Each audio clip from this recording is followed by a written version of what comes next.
15 August हा शब्द उच्चारला की डोळ्यासमोर उभा राहतो एक फडकणारा तिरंगा, कानात घुमतं राष्ट्रगीत आणि छाती अभिमानाने भरून येते. पण कधी विचार केलाय का, आज आपण जो मोकळा श्वास घेतोय त्या श्वासाची किंमत काय होती? एक काळ असा होता, याच आकाशाखाली आपला देश गुलाम होता.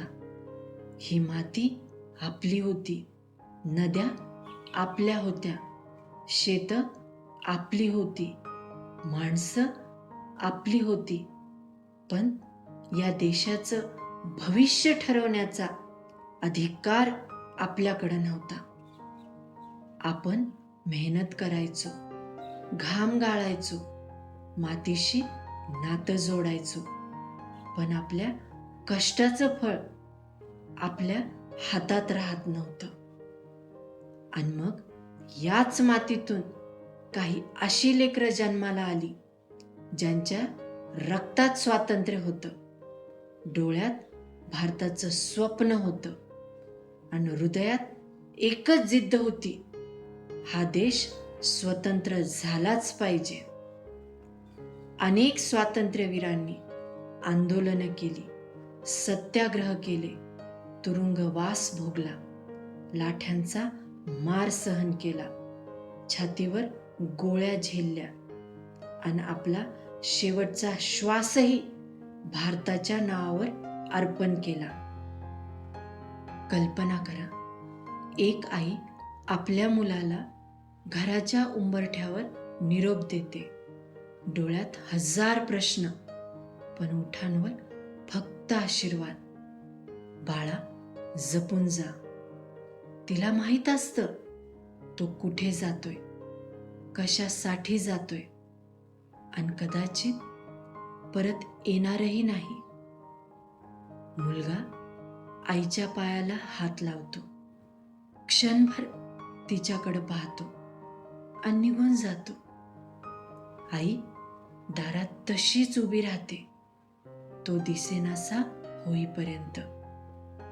तो मुलगा तिच्यासाठी पुन्हा कधीच परत येत नाही, पण तो परततो भारताच्या इतिहासात.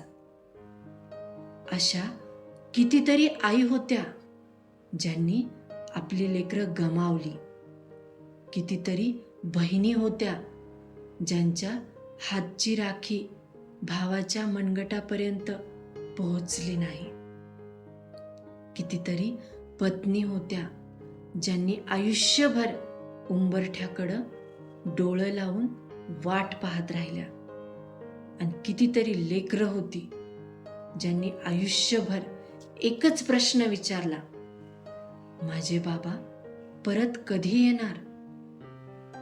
कदाचित त्यांना त्या प्रश्नाचं उत्तर कधीच मिळालं नाही, पण त्यांच्या अश्रूंनी भारताच्या स्वातंत्र्याची एक अमर कहाणी लिहिली.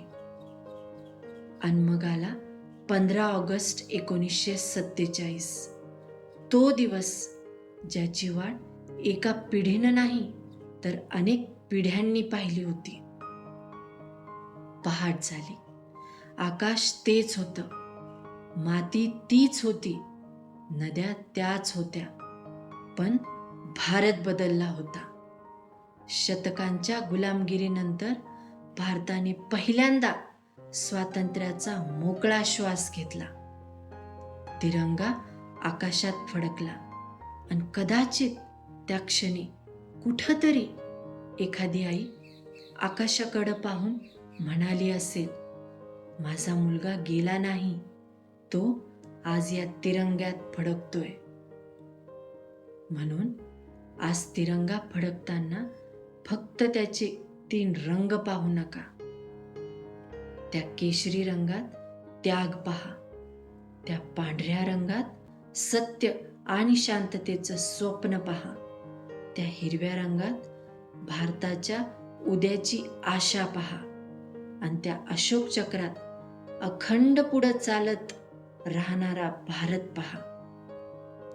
कारण हा तिरंगा फक्त एक कापड नाही, हा इतिहास आहे, संघर्ष आहे, वेदना आहे, अभिमान आहे आणि आपल्या स्वातंत्र्याचा जिवंत साक्षीदार आहे. पण आज इतक्या वर्षानंतर आपण स्वतःला एक प्रश्न विचारायला हवा. ज्या भारतासाठी असंख्य वीरांनी बलिदान दिलं, तो भारत आपण घडवतोय का? देशभक्ती म्हणजे फक्त तिरंगा हातात घेणं नाही, राष्ट्रगीताच्या वेळी उभं राहणं नाही आणि सोशल मीडियावर फक्त जय हिंद लिहिणंही नाही. देशभक्ती म्हणजे आपल्या कामाशी प्रामाणिक राहणं, अन्याय दिसला तर त्याविरुद्ध उभं राहणं, गरजू माणसाला माणूस म्हणून मदत करणं, शेतकऱ्यांच्या घामाची किंमत समजून घेणं, सैनिकांच्या त्यागाची जाणीव ठेवणं आणि सगळ्यात महत्त्वाचं, आपल्यापेक्षा वेगळ्या माणसातही भारत पाहणं. कारण हिंदू, मुस्लिम, शीख, ख्रिश्चन, मराठी, हिंदी, बंगाली, पंजाबी, गुजराती भाषा वेगळ्या असतील, प्रार्थना वेगळ्या असतील, परंपरा वेगळ्या असतील, पण जेव्हा तिरंगा आकाशात फडकतो तेव्हा आपण सगळे एकाच ओळखीने उभे राहतो, भारतीय. आज एक क्षण स्वतःला हा प्रश्न विचारा. जर हा देश स्वतंत्र नसता तर आपलं आयुष्य कसं असतं? कदाचित आपली स्वप्न आपली नसती, आपला आवाज आपला नसता आणि आपल्या भविष्याचा निर्णय आपण घेतला नसता. म्हणून आजचा हा मोकळा श्वास कधीही गृहीत धरू नका, कारण हा मोकळा श्वास असंख्य वीरांनी त्यांच्या आयुष्याची किंमत देऊन आपल्याला मिळवून दिला आहे. म्हणून आज या तिरंग्यासमोर एक वचन देऊया. आपण जे काही करू ते प्रामाणिकपणे करू. आपल्या वाटेला आलेली प्रत्येक जबाबदारी मनापासून पार पडू. आपल्या देशाला कमकुवत करणाऱ्या द्वेषापेक्षा त्याला मजबूत करणारी माणुसकी निवडू. आणि ज्यांनी आपल्यासाठी स्वातंत्र्य मिळवलं त्यांच्या बलिदानाला साजेसा भारत घडवण्याचा प्रयत्न करू. कारण 15 ऑगस्ट हा फक्त उत्सव नाही, तो प्रश्न आहे. आपण स्वातंत्र्याची किंमत समजली का? आठवण आहे, आपल्यासाठी असंख्य वीरांनी त्यांचं आयुष्य अर्पण केलं होतं. जबाबदारी आहे, आपल्याला मिळालेला भारत उद्याच्या पिढीला याहून सुंदर देण्याची. आणि अभिमान आहे की आपण त्या भूमीचे नागरिक आहोत जिथं असंख्य वीरांनी आपल्या रक्तानं लिहिलं, भारत स्वतंत्र झालाच पाहिजे. आज तिरंगा फडकू दे, पण फक्त आकाशात नाही, तो आपल्या मनातही. आज राष्ट्रगीत वाजू दे, पण फक्त स्पीकरमधून नाही, ते आपल्या हृदयातही.